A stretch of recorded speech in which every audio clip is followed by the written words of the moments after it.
Good evening, dear friends.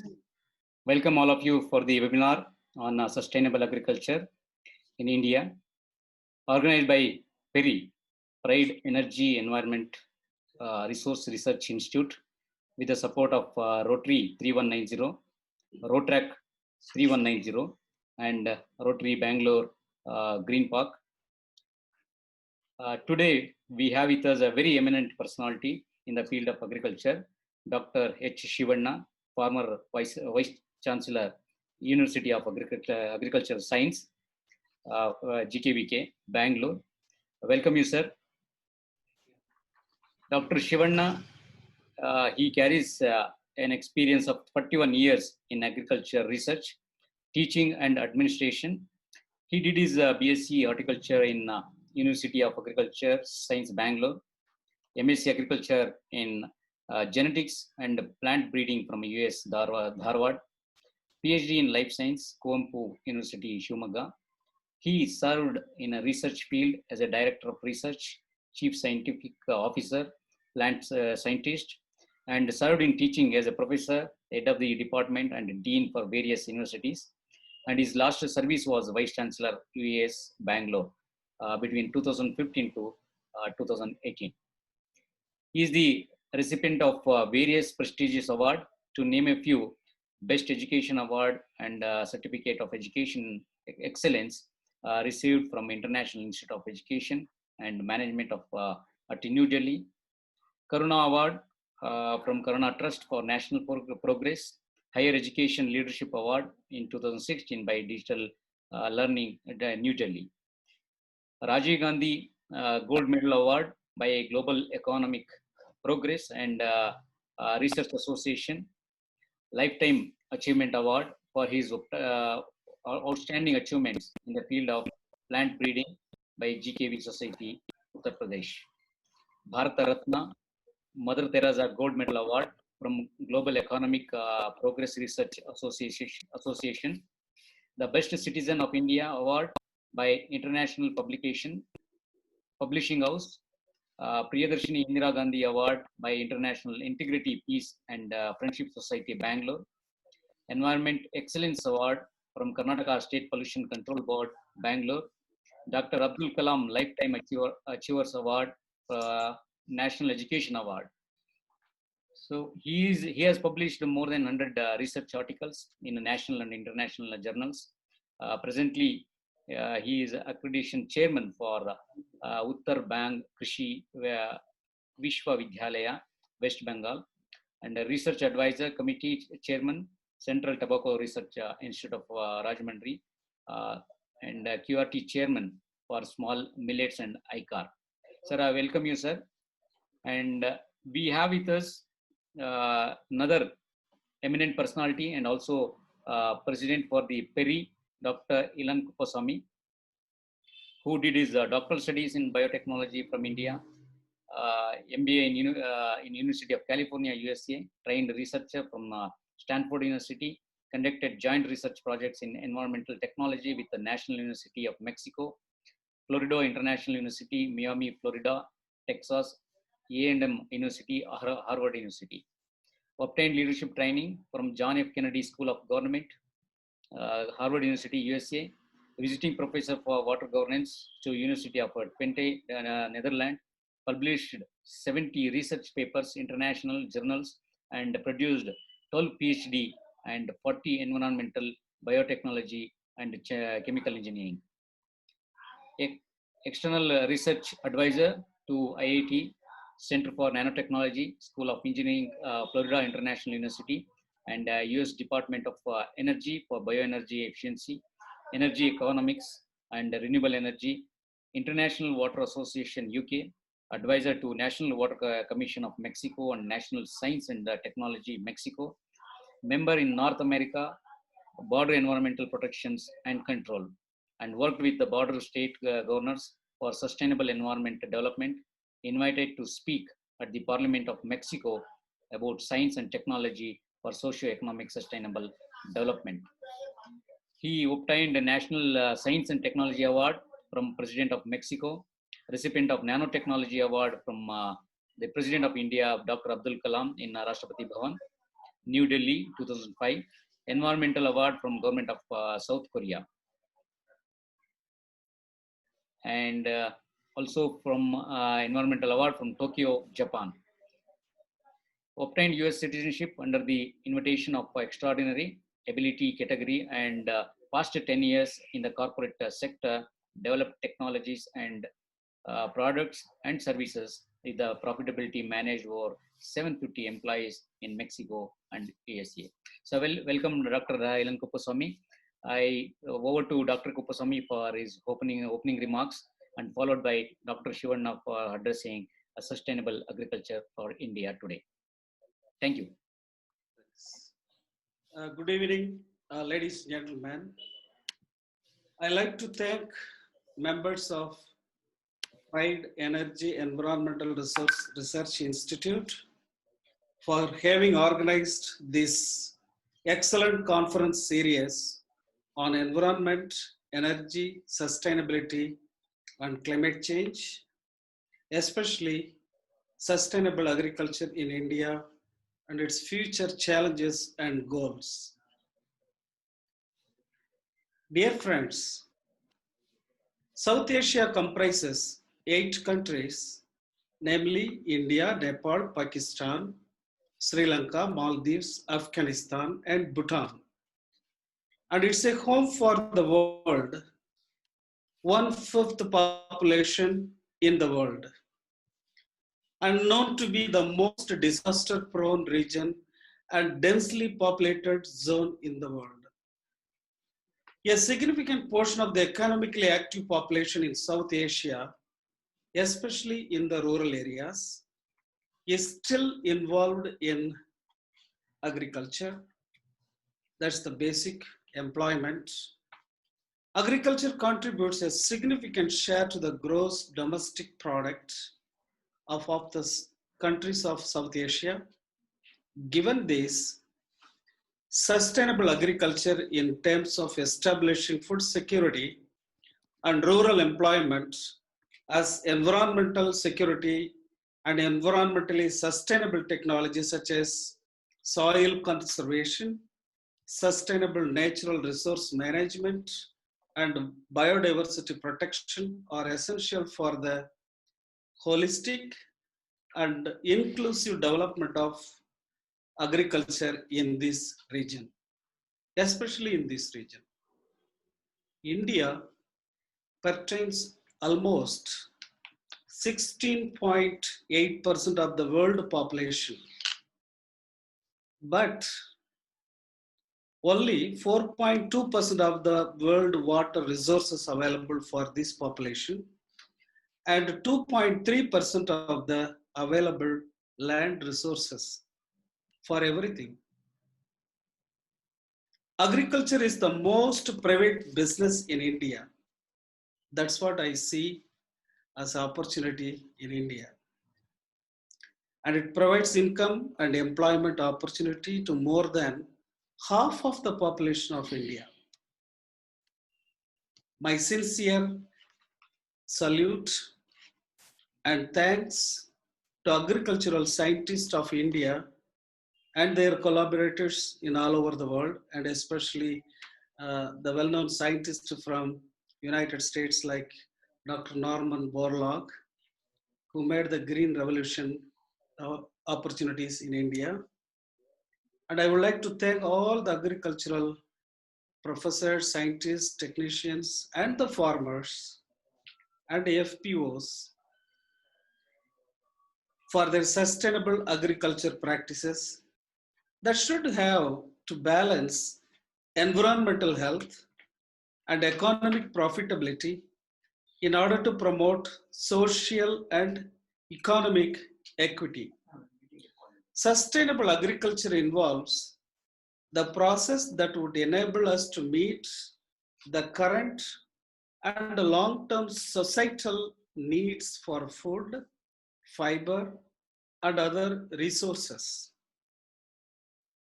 Today, one of the most eminent agricultural scientists, Professor Dr. Shivanna, will share the extraordinary information of sustainable agriculture in India on today, what we need to challenge the future and what's the goal of it. He will explain more in detail. Today, due to the post-COVID, or we are in the mid of COVID, global economy reset, these are need to be very sustainable, and the global economy reset to be should have a sustainable credit system for their future economic development. And there is an urgent need for agricultural diversification by identifying key crops, commodities, and can help small farm holders to raise their sustainable income. Today, the whole world is already reset. It's a brand new for to implement, for to think of new business opportunities in agriculture, science, and technology.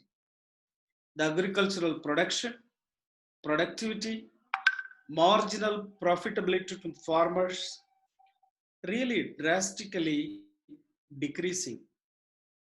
What I feel as a scientist, the only solution is the sustainable agriculture development implementation, which could overcome the problems and create new economic opportunity, especially to farmers and public in general.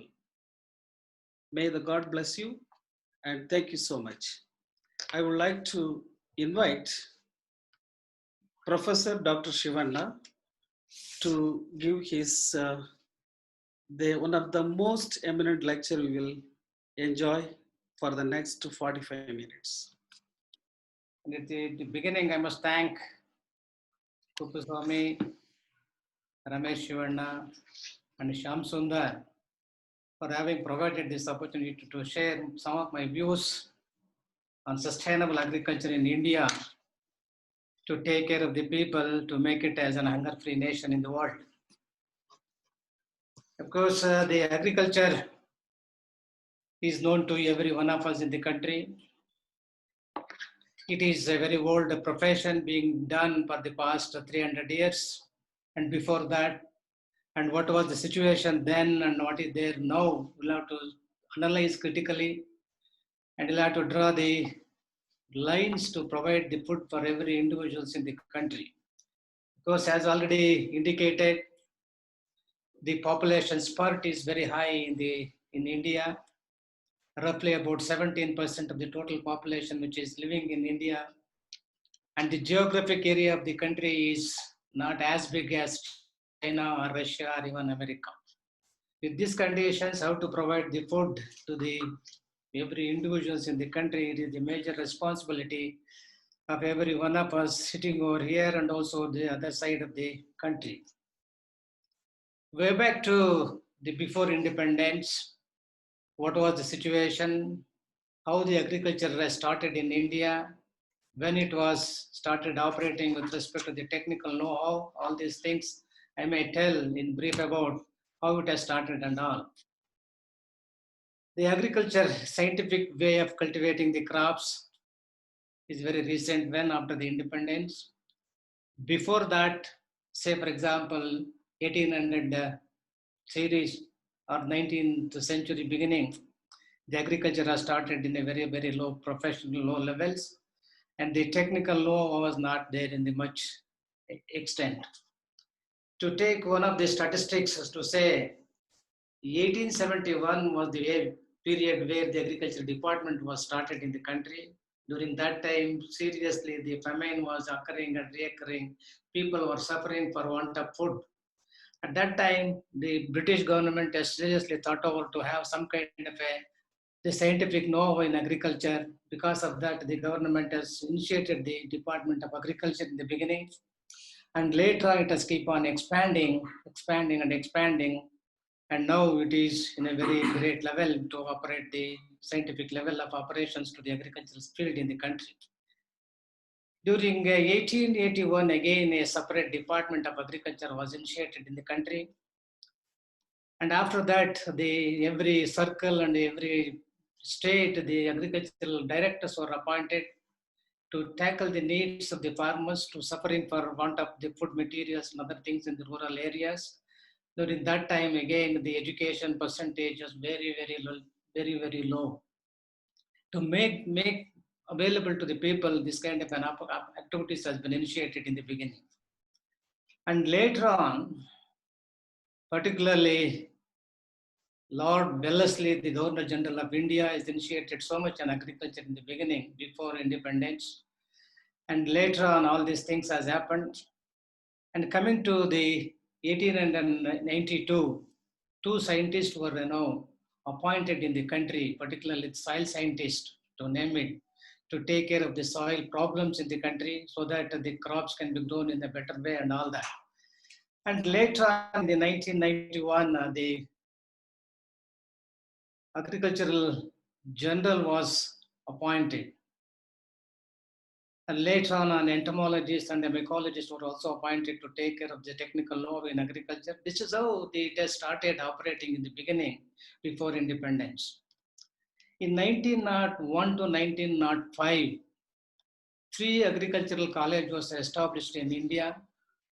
To name, one is in Pune, Kanpur, and south part, the Coimbatore, Loyal, and Sobor. These are the 5 places where the agriculture was started in the beginning.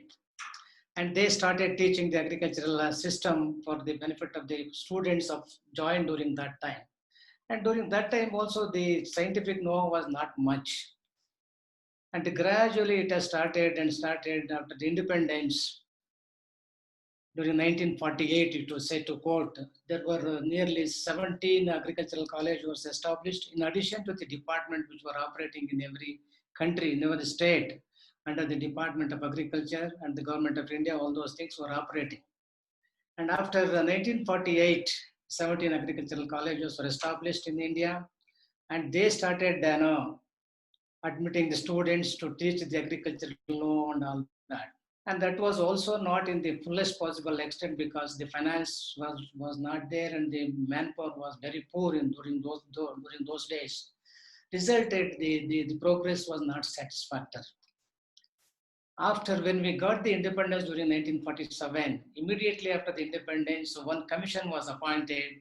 Dr. S. Radhakrishnan was the chairman for this commission. And they met and discussed many things and finally suggested the government to start agricultural universities in every state. This is how it has started. And before that also, I have forgotten to make a mention, the Imperial Council of Agricultural Research Institute was started during 1905. That was the first research institute was started in the British government at Pusa, Bihar. And it was doing agricultural research up to 1934. During 1934, there was a big famine in that area, and that institute could not able to sustain its own in the Pusa. And because of that, it has been shifted to Delhi. It is called as the IRI Center in the Delhi at this moment. Earlier, it was Imperial Agricultural Research Institute. After 1946, it was designated as Indian Institute of Agricultural Research Institute. It was one of the pioneer research institutes which was functioning in India. And that started operating in many ways to address the problems of the country related to agriculture. And during 1929, again, the Imperial Council, Royal Commission was also appointed by the British government to take care of the research activities in the country. And the commission has recommended to start this Imperial Council of Agricultural Research, that is ICAR. And that started working on different crops, different ecosystems, and all these things has started. They made a beginning in the country to work on agricultural situations in the country. And later on, that has also been renamed it as Indian Council of Agricultural Research during 1946. And after this, all these things has happened, and the universities, as I already mentioned, Dr. S. Radhakrishnan was the chairman in the beginning from 1948 to 49. All the committee met and decided to start the agricultural universities in different states, and accordingly, many more committees were appointed, and finally developed the blueprint for all the agricultural universities in the country, how to start, how to go about, and all these things. And parallelly, Department of Agriculture is also functioning in every state to provide at least the technical know-how to the farmers to how to grow the crops, how to harvest the crops, how to make the marketing, and all these things are started in the beginning also. During 1950, one more committee was appointed to constitute. One more committee was also appointed to establish the agricultural universities, to look into the feasibilities, how to start, what is the base and all that. And that committee visited the America, particularly a land grant system of education in America. It was going on very effectively during that time. And they came back and submitted the report. And afterwards, the committee suggested the blueprint for starting the agricultural universities in the country. And to make a beginning during 1960 to 65, 7 agricultural universities were established in the country.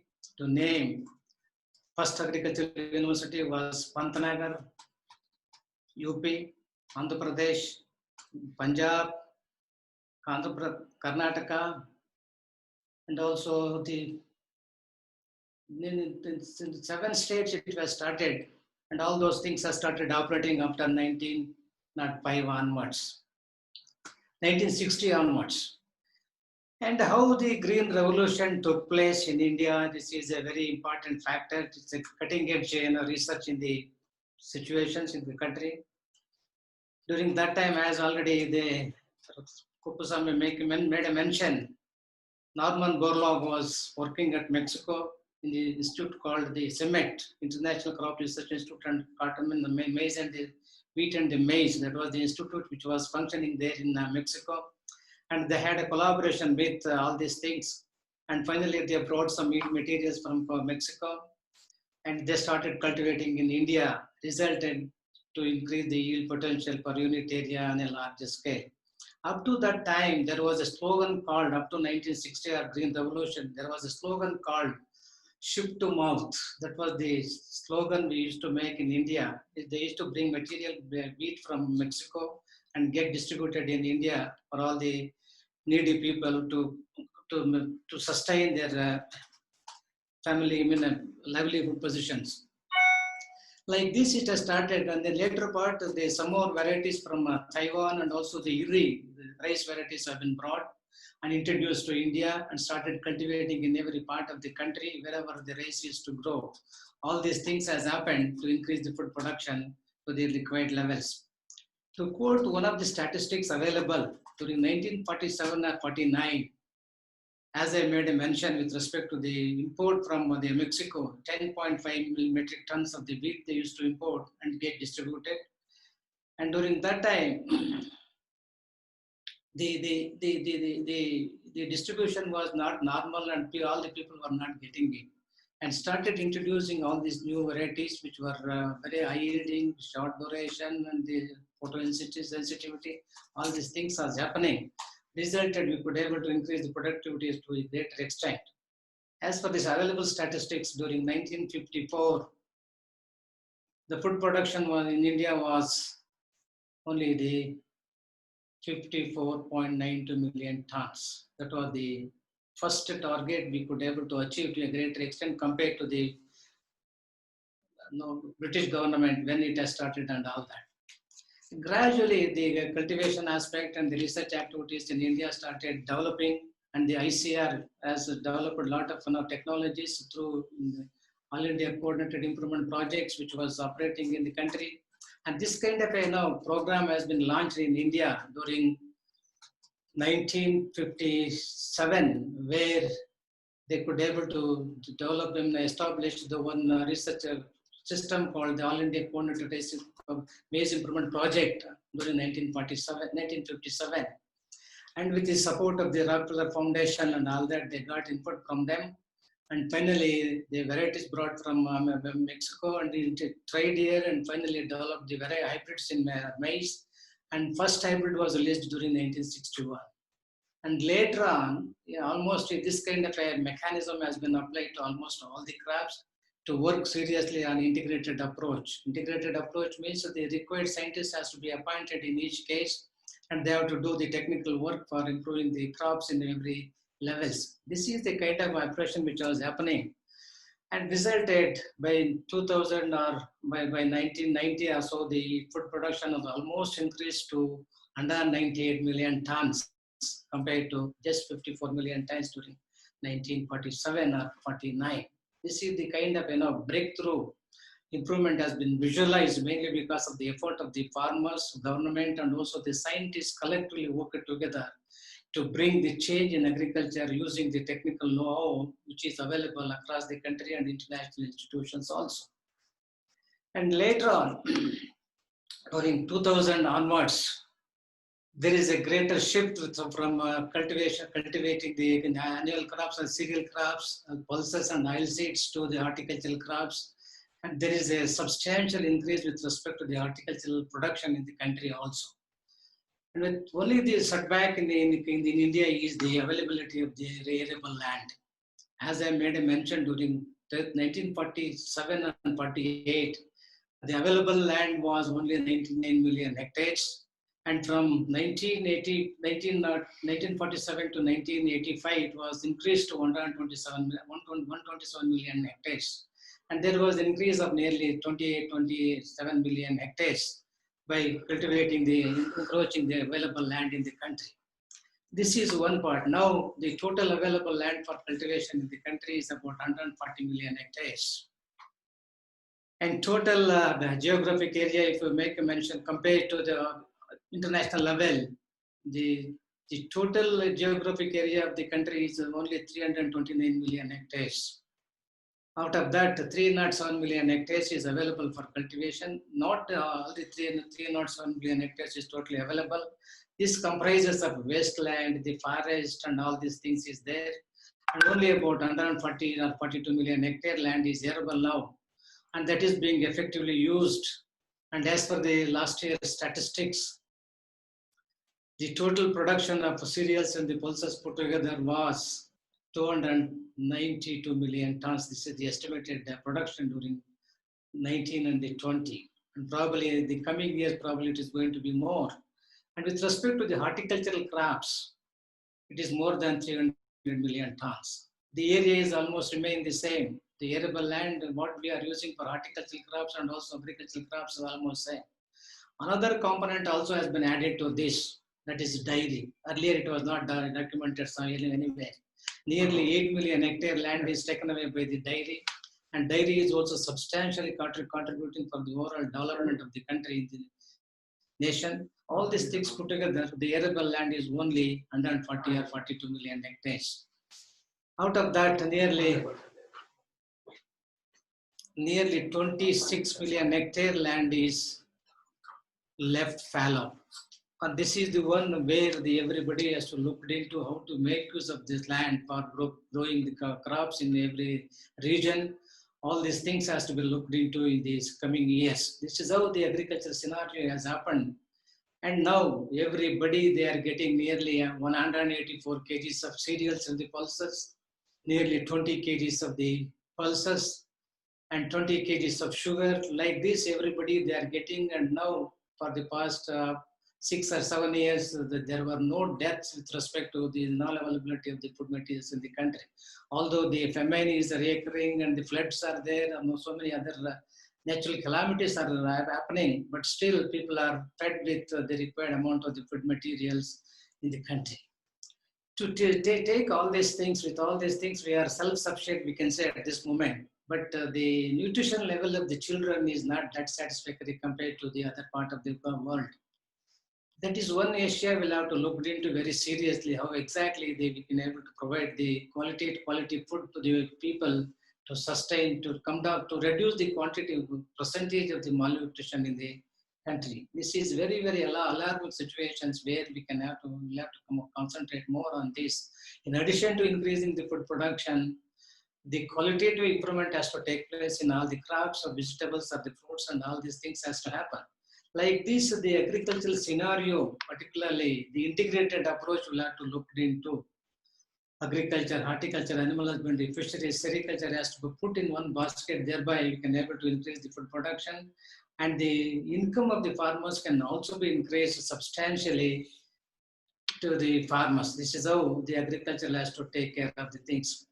At this moment, from 1947 till 2019 or 20, the food production is almost going in a very progressive levels, and all these things are there. And with respect to the animal component, also substantially it is going on. As for the available statistics, nearly 164 million tons of the milk we are producing every year and getting distributed to the people all over the world. This is one part. And the next is again the non-vegetarian activities, particularly poultry. I just gone through one of the statistics published by Department of Agriculture and Cooperation and the Farmers Welfare. Under that Department of Animal Husbandry, Fisheries and all that, there is a statistics available. Nearly 88 billions of eggs they produce every year in the country. This is another important factor where you'll have to look into how exactly the things are gone in to provide the material to the farmers and also the public in the system. And with respect to the fishery, again, there's so many factors are operating and the government is supporting very seriously in all these issues. And nearly 114 million tons of the fish we produce every year and supply to the people. This is the kind of progress the people have achieved in India, although the available land is very, very limited in the country compared to the other part of the other global levels, China or America or even Australia. The geographic area is very small. It is not proportionate to the quantum of the population which is living in India. This is with respect to the what has happened for the past 70 or 72 years of the independence. A lot of changes has been take place. Government has invested huge money on this. Proportionately, the growth is also being visualized, but yet still a lot more things are to do it. This is how the agriculture has to move on. As I made a mention, what has happened for the past 72 years or 73 years after independence, everybody, every government, every person working in the system supported substantially and also to provide the food to the common people. And now, what is the challenge before all of us? This is very, very important in the context of the food production for the growing people in the country. This total population, what we have seen in the month of January, I read many articles. They said nearly 137 crores of the people who are there in India. But still, even today, somewhere we are referring only 130 crores. But this is somehow it is not matching with what was published during the month of January and what is there now. For 137 crores of the people, the food production has to be increased by 2030. At least 350 million tons of the food production we need to increase. For all these things, what is the mechanism, what is the challenge of the government will have to look into in some terms of scientific way of providing the information. The major, bigger challenge before all of us is to conserve the natural resources. And many times used to repeat these things. One is the soil, other one is the water, and the third important one is the biodiversity. These are the important three natural resources in the country like India. Have to preserve and made available to the people to take care of all these issues. Maybe growing the crops, but living in the comfortable zone, all these things. These are the issues we have to look into.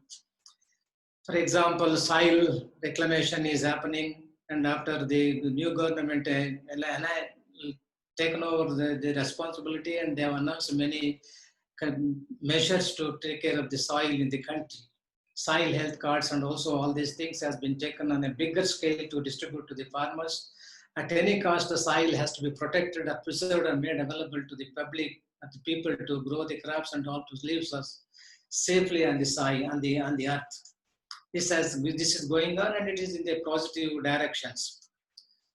And the next one is the water. Of course, in India, we do cry many times for water of water at the different levels, at different stages. Unfortunately, for the last year and this year, we could able to receive the good rainfall, and there is sufficient water almost everywhere.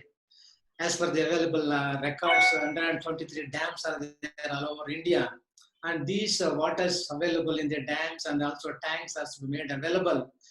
And the protective cultivations of the crops has to be looked into on a serious line. Of course, many levels, the safe type of the cultivation has to be provided, and that needs to be practiced very effectively in almost all the places that is going on. But suddenly it is not possible to take over from a present level of type of cultivation to the SL type. They have to be looked into scientific way. Investment is also there. All these things has to be looked into scientific way, so that the water has to be used very effectively, very rigidly to grow the crops and to make available to things to the people. This is one another thing. So we talk about the economy, environmental disasters and all these things. The biodiversity, of course, is 71.2 million hectares forest is there in India. Out of this is accounts to nearly 23% of the total area available land in the country. This is a substantially high, but still we need to protect the biodiversity in a very reasonable level to live on the earth very safely. This is also has to be taken into very seriously, and it has to be addressed very effectively. And the next very important item government or every one of us has to look into is the increase the storage facility, because this for post-harvest loss is accounting to nearly 20 to 25% in all levels, harvesting stage, threshing levels, transportation, storage, and also all these things. This loss is happening very seriously, and this is a very important issue. We'll have to look into very systematically, scientifically in order to store the crops. As the available statistics, only about 40 or 45 million tons of the food grains we can able to store and get distributed to the people in the off-season areas and all that. And how all these things has to be do it needs a lot of financial support and all these things. Every state and every part of the country, the storage facilities has to be provided proportionately. The transport and also the threshing, all these things has to be done it very effectively, and thereby we can able to reduce the quantum of wastage after post-harvest losses in agriculture. And in addition to that, the value addition also has to be there for all these things. Value addition has to be looked into very seriously, because the government has already announced Atmanirbhar Bharat in a very scientific way to address the problem of this value addition and processing in agriculture. And huge money has been allocated to this area, particularly as I was told, nearly 1 lakh crores has been given to allotted to agriculture for value addition and all these things. That needs to be this needs to be addressed at a scientific level in every stage. Thereby, we can able to look into the loss, and also the local market has to be strengthened. Swadeshi materials has to be get supplied to the people across the country. All these things has to happen. The post-harvest, particularly the value addition in agriculture, is very, very minimum. As we know, only about 3 or 5% we could able to see this based on the records. Only in dairy sector we can see a little higher level of the value addition and the value-added products in dairy sectors. Whereas in agriculture and horticulture, the process and the value-added product is very, very minimum. At least that needs to be increased to 35% in next 1 decade or two. Thereby, we can able to reduce the quantum of our post-harvest, and also they provide the economic position to the people, and also they provide the good material to the good food to the people. And another important item, we have to concentrate more on the agricultural mechanization system, because the labor is coming in a bigger way. It is a big, everywhere people are talking about the shortage of laborers and not available at the right time. All these things is a bigger issue. Any village, if you go, every farmer, they address the same problem. Sir, we don't have any laborers. There is no, we could not able to take up the operations at the right time, and all these things resulted the cost of production or the cost of cultivation process will be get increased. For all these things, the mechanizations has been done in agriculture. Hitherto, for the past a decade, substantial growth is also there, but still we need to provide the small scale level of the equipment to the farmers, for the particularly small and the marginal farmers. Thereby, we can able to decrease the cost of production and increase the benefit ratio to the farmers. This has to be done very effectively, involving all the scientific people and all the government agencies and NGOs. Put jointly, we can able to address this problem. Thereby, the other problem can be minimized very systematically.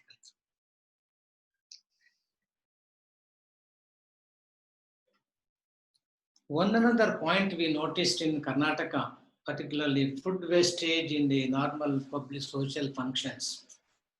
For the sake of this, we did one survey during 2011 and 12, taking the example of only about the marriage halls located in Bangalore.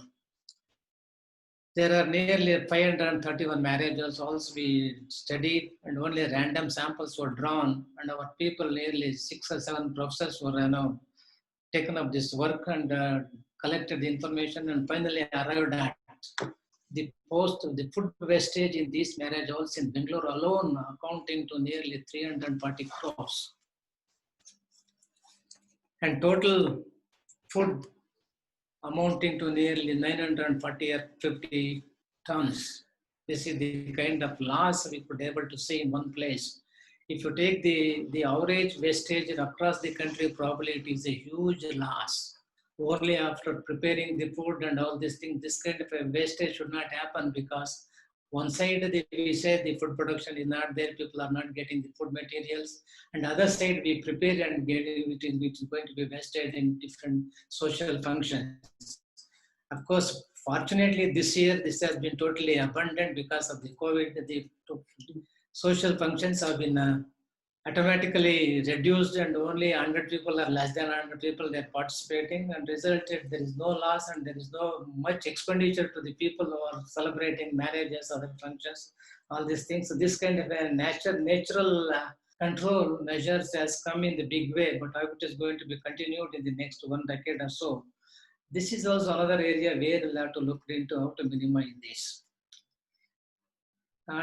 To increase the food production in the desirable level, the technology has to be fine-tuned. The available technology, as we know, across the country, nearly 38 to 40% of the technologies have been reached the farmers so far. This is a small estimate made by the institutions and also universities. Still, large number of the technologies which are available in the institutions, which are in the universities, but how to take these technologies to the people, this is another big agenda. For these things, to modern technology or the other things we need to take, because these technical personnels are required. The skilled persons are very, very essential to take this technology to the farmers and promote it on a larger scale, to cultivate to use this technology by the farmers, so thereby the productive levels per unit area can be enhanced substantially. But to take 1 or 2 examples of this, the manpower available in the country is not substantially very high as per the populations and also the requirement. There are nearly 100 ICR institutions, and there are 74 agricultural universities, and many more public enterprises are also operating. And all these put together, nearly 800,000 institutions which are functioning in the country to cater the needs of the farmers, because nearly 62% of the people still they are doing the agriculture. For all these things, the required amount of the number of technical manpower is not sufficient at this stage to transfer the technology.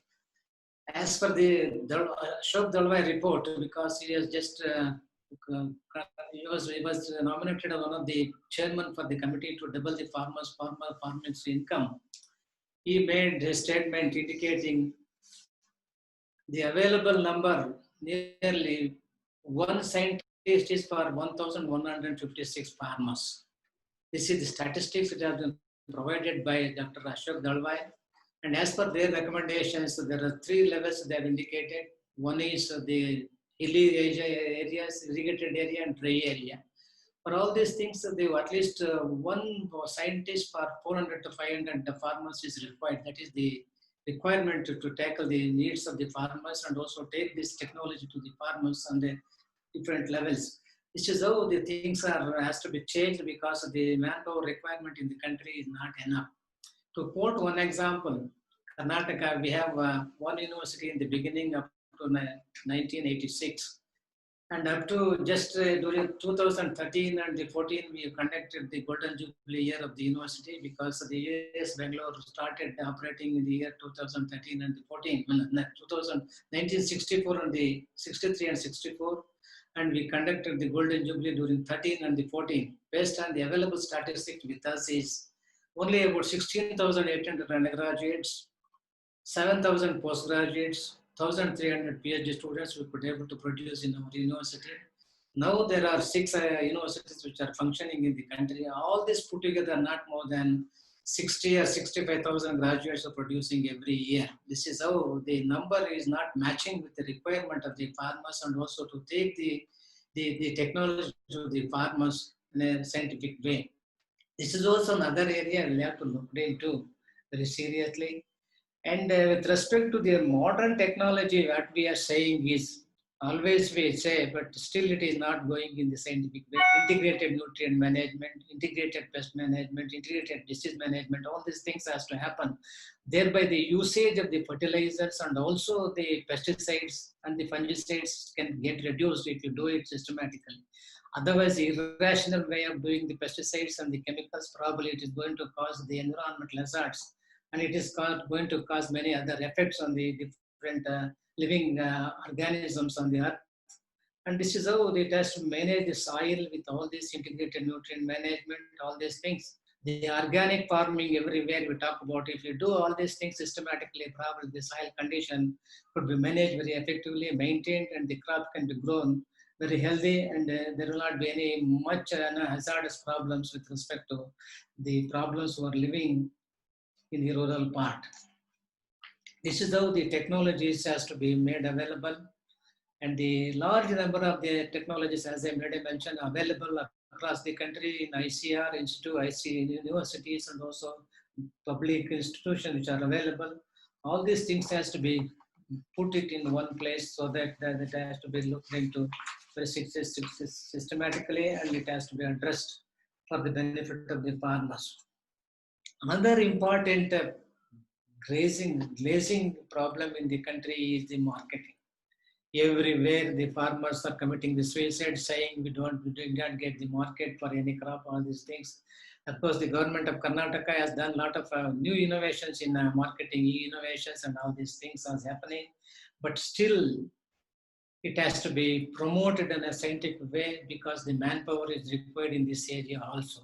Because once the hop is operated, many people are not in the position to operate the hop required level. Thereby, the information gathering and get distributed among the people is not that effective. For this, the scientific manpower for educating the people at different levels has to be addressed very systematically. And of course, the government is already operating the FPOs, Farmers Producing Organization, on the bigger scale, to help the farmers to sell their produce at the nearest place with a substantially good price and all these things. Government is doing such in a different way, but still the marketing counts. Everybody has to be looked into. In many areas, people are committing suicide. This way is also happening because market is the one. Of course, Dr. Swaminathan has provided suggested many solutions for this. To what is the extent in which we could have adapted all these things. It has to be the responsibility of the government house to look into all these things, and proportionately the universities and the institutions has to develop any other issues which are essential to sell the product without any much of a problem to in the local areas. Of course, there is a lot of debate which is going on across the country, marketing and other activities, FPOs. There is an improvement for the last 3 or 4 or 5 years. There is a little level of the improvement is there, but still it is a very bigger area to address at all the levels. And another important item to get substantially the good amount of profit from out of the farming is the integrated farming system model. it needs to be promoted on a larger scale because a large number of the farmers in the country are the small and the marginal ones. Maybe 1 hectare or 2 hectares or 3 hectares are the most 5 hectares, 10 hectares and above, only limited percentage of the farmers are there. Already the Karnataka, we have done a lot of work on integrated farming system models, taking the advantage of the financial support from the RKBY project.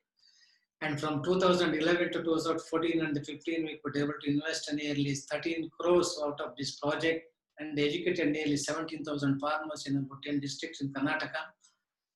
And after the lapse of 4 or 5 years, we could able to come out with a BC ratio of nearly 1 rupee. If we invest rupees 4 to 4.5 rupees, we can able to get back. This is the kind of technology has been already practiced on the cultivator field.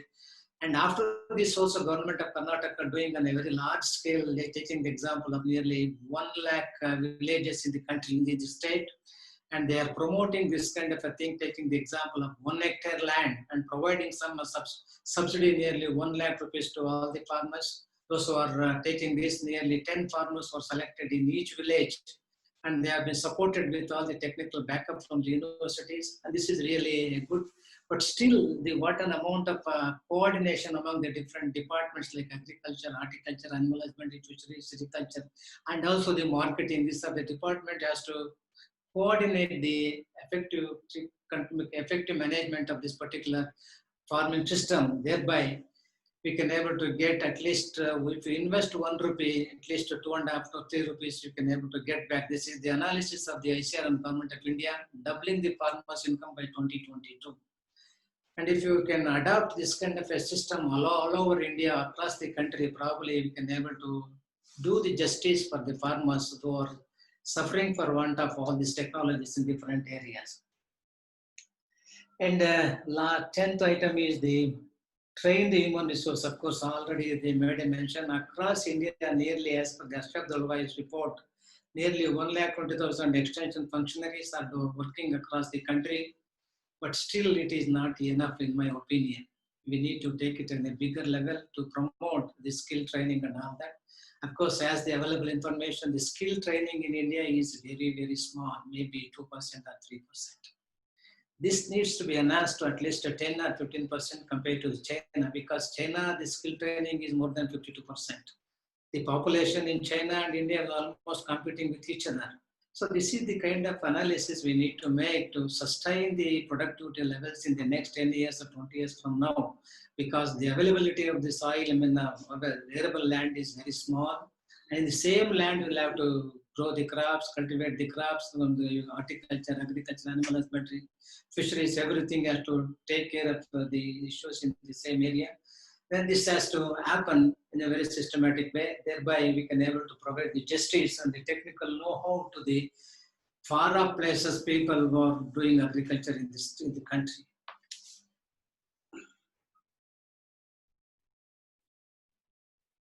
And these are some of the technical issues we need to address to sustain the agricultural growth and development in the next decade, next 1 or 2 decades from now. The challenges, all these challenges has to be looked into very scientifically and all this. And at the last, the 10th item is we have to respect the farmers. Of course, looking to, many people may ask the question, are we not respecting now? It is happening, we don't say no, but still, what an amount of agony people are facing at some level. Really, it is really it was not that satisfactory level for the educated class in the country like India.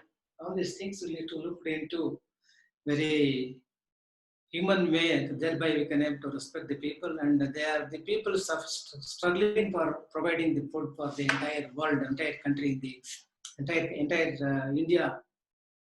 And of course, even today, nearly 63% of the people there, the income is from only agriculture.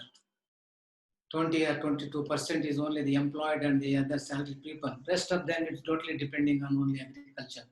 And this is how they have to look into these 10 items. We'll have to look into on the basis of the science. Thereby, the challenges can be met in agriculture. There should not be any problem in food production and all these things. Of course, this year, 2020 or 21, compared to the 19 and 20, the food production has already predicted by so many experts in the country.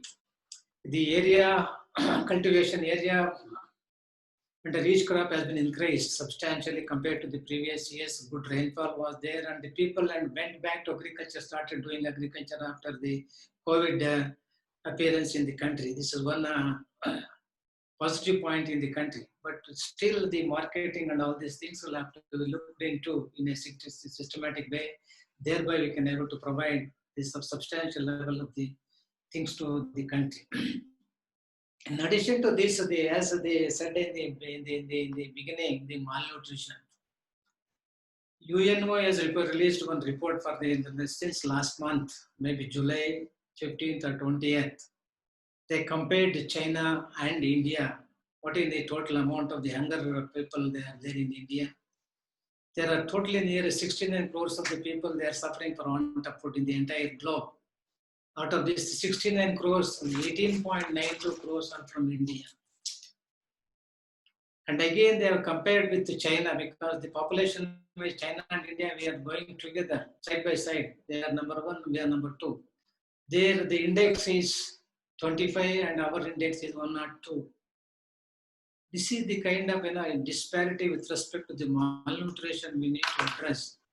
Again, the World Health Organization also released one statement on this, particularly the effect and the growth and development of the children below the age group of 5. It is enormous and it is going to be a stunted growth, and many ways it is going to be hampered the growth and development of the children if the malnutrition is not prevented to the extent which is possible. They have quoted only 3 or 4 examples how China is better than India. There the education is better and the health is better and the food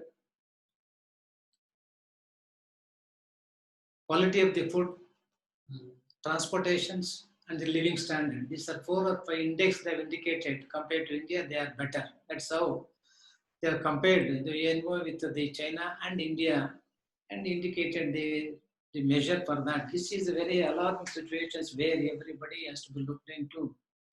How to minimize the malnutrition in the country. Of course, it is happening. Institution for Food Policy Research Institute has also conducted this survey every year after year. They are also comparing with Africa and also the China, and they still the progress is not satisfactory with respect to the malnutrition in India. So this, in addition to producing the quality of the quantity of the food, the quality of the food materials has to be increased, particularly what they say, the proteinaceous levels of the food materials has to be increased. For example, in UAS Bangalore, we have developed one rice variety. The protein level has been increased. Similarly, the IRA is also working on this, and the Hyderabad Scientific Research Rice Research Institute is also working on this to increase the protein levels in case of maize, rice, because the large number of the people they consuming the rice in the country. And as per the available statistics or the data, about 12% of the nutrient which is available in the recently developed varieties of rice compared to the existing ones. Existing ones are only 7 or 8%. This is how the qualitative or the biofortified varieties we need to develop in all the universities and the SCR institutions. Thereby, this kind of a problem can be addressed gradually or slowly in the next decade or two to minimize this kind of a problem for the students, the kids at the early age. This is how the things has to be taking place in all the levels. In addition to this, the UNO is also under WHO is also warned sometime. By 2030, the release of the carbon dioxide is going to be fixed for all the country. How to minimize this? To take the example of the release of the carbon dioxide and methane in agricultural sector is quite high. For example, the fermentation is going to be very high, 39%. All the component in agricultural sectors put together, growing the crops, using the fertilizer, using the burning of the residues, all this put together and the percentage is quite high, nearly 40 to 45% methane emission is going to be there in agriculture also, apart from the industries and all that. This is also another area where we can able to minimize the methane emission to the atmosphere. Thereby, the index it should not go beyond the limit as fixed by the WHO or the UNO for the overall development of the children at the early age of the things. So these are some of the statistics which are available in the country. And in addition to the agricultural sectors, 3-4 points has to be remembered very effectively, very systematically. And the government and all the other corporate sectors has to jointly organize this kind of a program to provide the solution to the government, and government in letter spirit that has to be implemented to provide the justice to the public of the nation. Thereby, the hungry people percentage can be minimized. As made a mention in the beginning, 69 crore people, they are suffering for want of food across the globe. 18.92 crores are from India. To calculate between this and there, 27% of the total hungry people there in the world are from India. This is also another glaring information which is available in the country, and it is already giving a signal to every one of us to how to move about in producing the food, in preserving the food and made available to the people at different levels, and to take care of all these things. Thereby, the country can grow in a very positive directions. Of course, the climate and all that in India, as we see, the rainfall is not that small. As per the available statistic, nearly 1120 or 1130 mm rainfall is there across the country. State-wise, maybe there may be some difference. Rainfall is quite good, but the erraticness is also there. But within the available these things, the water is not small. But the usage of the water, particularly the drip or the quality, precision level of the usage of the water is not that satisfactory. It needs the huge investment also. We may say use this, use that. The government has to invest, to use money on this also. At this stage, every stage about 10 lakh or 15 lakh hectares is under precision farming of the irrigated system, but needs to be increased to 25-30% next year, decade, and gradually it has to be increased to the 50 or 60%, because the irrigated land at the national level is about 58 million hectares, as against around 15 or 20 when the agriculture started in the way back to 1950. So this is the kind of statistics which is available, and what is the amount of progress has been seen in agriculture. All these things are happening, but still we'll have to look into in a qualitative sense to increase the food production in the available land, and also to made available storage, processing and value addition, all these things. Particularly Atmanirbhar Yojana is a very good program launched by the government of India. But as we could see the report, the technical manpower available for addressing this or promoting this or to help the people who are going to take up the responsibilities is not that strong. It needs to be strengthened at different levels. Without the scientific know-how, if the money is given to X, Y, Z, they may not invest in a very systematic way, or the scientific way, and the advantage may not be harvested very systematically with all these things. This is a very good program for the small and the marginal farmers, and also the people living in the rural part, and also the educated class of the students who are left over at the 10th level or 12th level. They can enter into this kind of entrepreneurial development. Thereby, they can be able to do something for the overall growth of the nation in the country.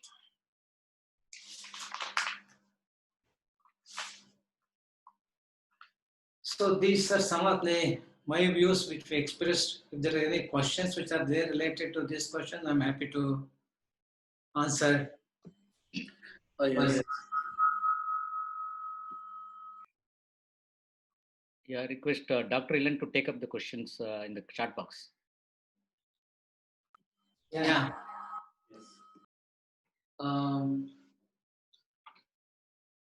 Dr. Shivana, there are many interesting questions. I would like to select few of them. Maybe you can answer, or most of we have some time to answer all these questions. Maybe please. One of them is, for example, well, before asking questions, the country in India, do you think we have trained agricultural professionals to meet the global demands and especially for India demands? Yeah, as I said it in the beginning itself, the total number of the professionals which are available in India is not matching with the requirement. Okay. Because one scientist is for 1,156 farmers. All right. The range is very big. Okay. At least 400 or 500 farmers, one scientist or the one extension functionary is, if they are there, probably they can advise the people, farmers very effectively. Thereby they can adopt the new technologies to get more and more advantage. As I made a mention, nearly 40% of the technologies have been spread across so far. Still, large number of the technologies not taken to the farmers. They are not made known to the people at all at some levels. Okay, sir. There is one interesting question by Nagaraj Chabi. Is there any method to prevent the standing crops which came for harvest, like black gram and green gram, from heavy rains? Is there any genetically or any significant research on that? Of course, they protect the loss after the post-harvest condition in the grams. Probably the genetic component shattering is the one. If over matured, the shattering would take place in the grams, particularly the green gram or the ash gram, or even to the green black gram. And that kind of a research which is going on in the smaller scale, non-shattering type of the crops. Okay. But the adoption level of those varieties are not substantially very high in all the areas. Some varieties have some level of tolerance with respect to the shattering. Once the over matured is there, and that is sustained for a week's time or less than that. Right. Okay. So very interesting. In the COVID period, many young entrepreneurs and of course in public in general, they are inclined to do agricultural practice. It's very interesting in India to note many youngsters are now joining to perform agriculture. I watched some news, even IPS, IAS officers, they resigned the job and they like to do agriculture. What do you really think about it? It's a good sign. We'll have to appreciate their stand coming towards the agriculture, but they need the technical information. So another interesting question, sir. Narahari asking about the penetration of large-scale cooperative farming practice in India. Land parcels are shrinking with every generation. Economics of agriculture is questionable. What's about your thought? But what is the question? Farming. Economics of agriculture is questionable because of cooperative farming practice. Of course, the cooperative farming sectors in India, because the large number of the people they are depending on agriculture, small and the marginal. If you go for the farming, big farming, like they have to go somewhere and work as a labor. Okay. And other than that, what I made a mention, integrated farming system, 1 acre can also survive. Wow. 2 acres can also practice. Okay. Integrated method, as the government of Karnataka already invested nearly 100 crores on this.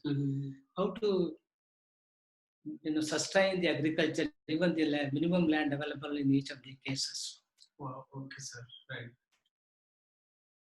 All right. The next interesting question from Gauni Pradeep. How can we reclaim the soil which is having 4 to 5 pH? Somewhat acidic soil. Is there any bio or chemical? Biochemicals, but biocultural way people are. It can be by agricultural practices can be to improve the soil quality. Yeah, but so, what is the level of aggravated condition you have to look into? Right. There are agricultural scientists they can able to provide the solution to that. How to rectify the soil? Okay. If it is beyond a certain limit and acidic or alkaline. Right. There are methods. We have done some research on this, and extension work also has been done. Yes. Wow. It can be done, but Yeah. looking to the severity of the problem of the soil, Yes, severity sir. of the problem of the soil, that to be looked into. Really, thank you, sir, for your answer. How to repair the soil by using natural system itself, natural ecosystem itself, instead of bio and chemical methods. I think it's better to use the nature to reclaim and the get soil. the solution of that. Of course, the soil health cards that the government of India has taken on a very bigger scale, Right. provide the soil testing, crop the soil fertilizer has to be applied based on the soil testing report. Yes, okay. First, we'll have to test the soil, and based on the deficiency, the fertilizer has to be applied, not in a bigger scale, throw 1 kg, Okay. 2 kg, Yeah. kind of a thing. Sir, another interesting question from Dr. Amir Hassan. After irrigating sandy loam soils of Ladakh, all the earthworms left the soil, thereby making the soil very hard. What will be the reason for that? What is the question? Why by irrigating loamy soil in Ladakh region, Ladakh region, all the earthworms left the soil and the soil became very hard? What is the reason why it? Probably the fertilizer applied to the soil could be more. Maybe, or do you think, sir, is over flooded because of? Of course, over flooding is also happening in Ladakh because heavy rains is there. That will wash away the earthworm population from the soil. Right. Okay. And one more question from Navraj Shabi. Is the marketing, the mediator system should be removed and should be replaced with a stable alternative which helps the farmers? Of course, this is the biggest challenge to everyone up in the country.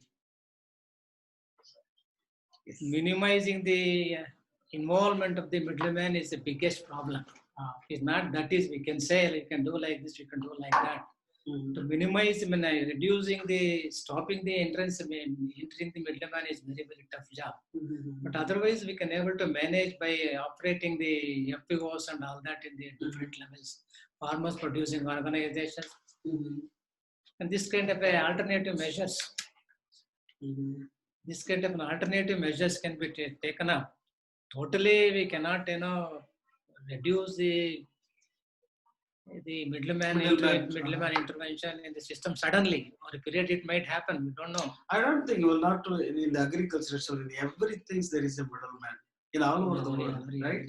Yeah. So I hope there will be some new system can be. That's what for farmers producing organizations. That is the one. Yes, sir. The farmers are grouped into different levels, village levels. They only form the groups, maybe 20, 30, 100 people. They can collect the materials and sell it, and they can reduce the interventions of the middleman. Another interesting question from Narasana Gowda. Sir, how many agricultural graduates, postgraduates, and scientists get involved in helping farmers? Well, of course, the people working in the department, are they not helping the farmers?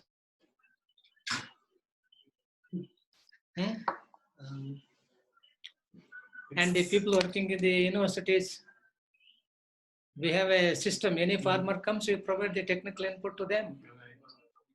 I think, Mr. Gowda, you know very well, in India, unlike other disciplines, the agricultural scientists and the agricultural researchers and graduates are compared to other professionals is very limited.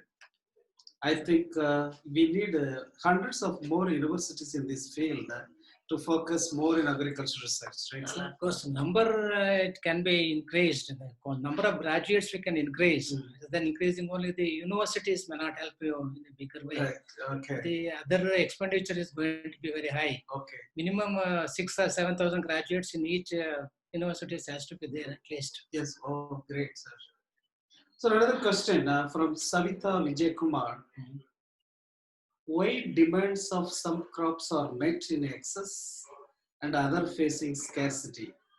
Is it due to lack of knowledge or any other causes like to gain revenue at the faster rate. What is happening in a country like India? The regulator mechanism is not that strong. Suppose a farmer grows tomato this year, he gets better price. Next year, the whole farmers in the village, they go for tomato. Change up. Oh my God. Okay. And we don't have any mechanism to stop. Right. Only these many farmers has to grow. Can do this job, right? Thereby, we can able to avoid the glut. And also, sir, in recent last 2-3 months, I think during the intensive COVID period, you see in the market, you get a lot of gingers. And people change the production and the practice of agriculture to produce. Allah, there is a practice for producing the ginger also. Package is there. Right. Only this part people were not growing on a larger scale either too. Now the change of cropping pattern is taking place, particularly in the South Mysore, Right. Hassan, Chamarajanagar. This part they started growing all these things. Do you think the COVID is creating some economic benefit to the farmers now? Like if they not get the proper marketing, how do they get benefit? Oh, okay. Marketing is the one which drag all the operations in agriculture, because we don't have a defined market like even the leather goods. They are packing in our systematic bags and sell it. We don't have any system in agriculture. Sir, another question from Dr. Suresh Patel, Dean, AC Kala Buragi.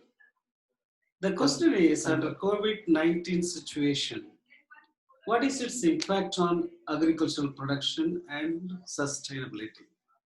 Of course, based on the available statistics in the country or in the state, as per the productions of the agricultural crop, this time it is going to be more. Okay. Because good season and at least 5 to. Yes, Mr. Ramesh, sir, just a small technical problem, but it's. Yeah, you can continue now. Now we can. Can you able to see your batch? Okay. All right. Dr. A.S. Police Patel, he is asking another interesting question is, it's required to develop short durated pulse crops like green gram, black gram. They can escape these calamities. Yeah, definitely. If it is not, short duration crops are always useful for growing under Okay. problematic conditions. Right, sir. It can definitely. Duration can be reduced and the problems which are going to occur can be reduced. Okay. Sir, another question is from naturalist Bailey. What about the sustainable use of fertilizers, as the farmers are illiterate and the retailers are selling fertilizers for their own Selfishness. Okay. selfishness? Because as I told in the when I talking the integrated nutrient management is the better option to minimize the soil health, sustain the soil health, rather than applying only some fertilizer on a bigger scale and some more on a low quantity. And the integrated nutrient management is the best option to control this kind of a thing. Okay. Sir, as any market and products, sometimes we talk about fair marketing prices, fair marketing practices. So one interesting question in this, Mr. Riaz Malik. Sir, how to reduce the effects of law of diminishing returns in agriculture? Supply in this demand and supply has to happen systematically. If it exceeds the demand requirement, definitely the surplus is going to happen. Okay. So another question from Dr. M.T. Sanjay. Thanks for the excellent and very elaborate information of your statistics in agriculture with reference to India. The great think tank provided by you and with the statistics, especially adoption of integrated farming systems, as advocated by you, will help enhancing the farmers' income. It will help recycling the waste materials additional employment generation. So he made a very good comment how actually the information is will be captured to the farmers. I think today not only the scientists and technician and entrepreneurs in this meeting, I think it will be great also to invite some farmers in Zoom call also. What do you think, sir? To understand about the lecture. Instead of this, oral interaction is better in my sense. Right, sir. Farmers. Yes, yes. Okay. This is how if you can one-to-one, if you can interact with the farmers properly, it is going to be better. Understanding. Yes. Than this is only high-tech level of. Right, sir. Okay. Sir, another question. Dr. Mr. Ramesh, sir, can we take one more question? And Yeah, you can take the last two questions. You can complete. I'm not hearing you. Can you unmute? Yeah. Last two questions, I think you can take it and complete.